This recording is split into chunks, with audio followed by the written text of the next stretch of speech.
Let's jump just 20 to 25 years into your future. No flying cities, no magic warp drives. One simple question: what actually changes in your life when space stops being faraway sci fi and becomes part of everyday infrastructure? Right now, space feels like a separate world.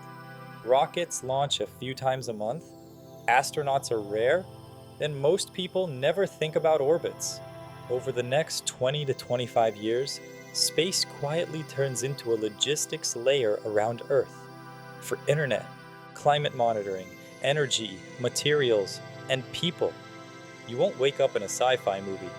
You'll just see space stuff appearing more often in news, work, and even in your travel plans. On the ground, the map of important cities changes, not because of new skyscrapers, but because of spaceports.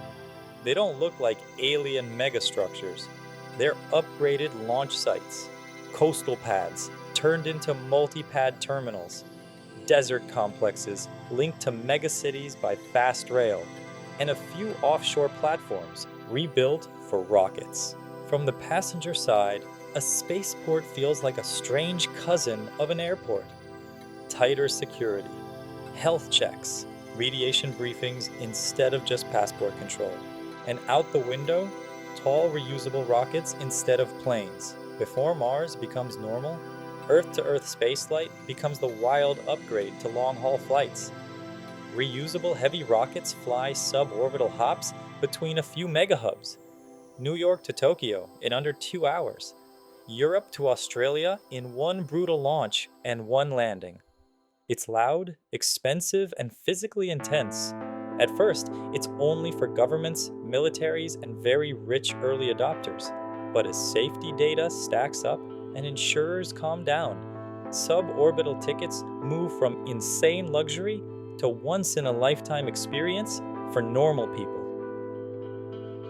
Yeah, it's loud, expensive, and physically intense. I think we're running out of time. But hey, you'll find out when we're done. Dax says the room will be filled with people. Okay, fine. That depends on the intensity. But for a person to pay to see the visitor, that's extra costly. So if you think I use the expensive soundproof, that's swap taxation. Fine, thanks. But if your safety data stacks up and insurers calm down, suborbital tickets move from insane luxury to once-in-a-lifetime experience for normal people. As safety data stacks up, that's once-in-a-lifetime experience. You'll be able to get some insurance after all. You know what, bye. You'll have real fun. Now, come on. I know you guys like the boring, but you need to show some love and kindness too. And that's why I'm inviting you back to a personal story and committed life. Tell thaters. While everyone argues about Mars online, the real economy grows in low Earth orbit. In 20 to 25 years, orbit is crowded with commercial space stations that act as hotels, labs, and media studios, giant fuel depots feeding deep space ships, and small factories using microgravity to make materials you can't produce on Earth. For most people, the first real space trip isn't Mars.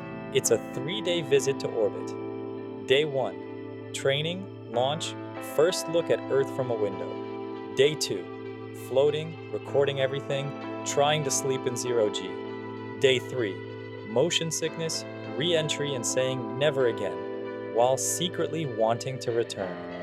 For crews on 6-month rotations, space quickly becomes just another job, like an offshore rig with a better view. Now, Mars. In the next 20 to 25 years, we probably will see crewed missions to Mars, but not cozy glass cities under domes. The realistic picture is small crews of scientists and engineers, heavy cargo sent first, habitats, power units, life support, and launch windows every 26 months when Earth and Mars line up. The trip still takes many months. Radiation is constant, and there is no quick rescue. From Earth, most people see dusty bases under a harsh white sun. slow progress updates, and emergency headlines when something goes wrong. Mars, in this time frame, is less like a second home and more like Antarctica, with worse weather.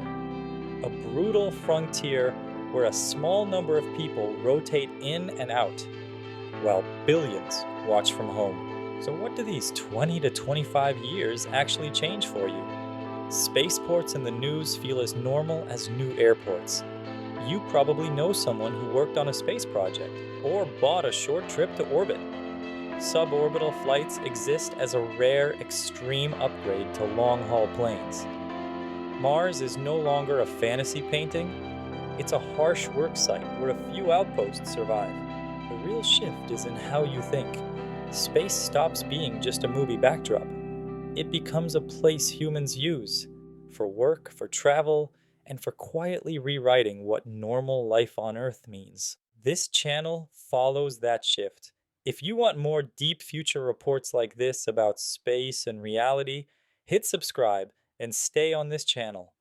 And tell me in the comments, if you had a 3-day ticket to orbit, what would matter more? The first view or the first selfie?